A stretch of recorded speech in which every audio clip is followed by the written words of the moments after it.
Стучит, гремит, на пороге стоит. Что стучит у вас? Король жезлов у вас стучит. С чем идешь? С чем идешь? Обман, семерка мечей. Хитрый лис. Что гремит? Что гремит? Рыцарь жезлов гремит.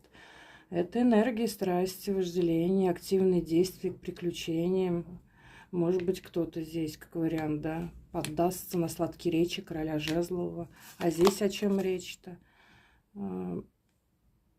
Может быть, от него здесь убежите. Ну, я думаю, это два разных события, потому что здесь может быть поход к специалисту. И на пороге стоит. Что у вас на пороге стоит? На пороге у вас стоят денежки. Денежки, денежки, денежки. Командная работа. Первые успехи.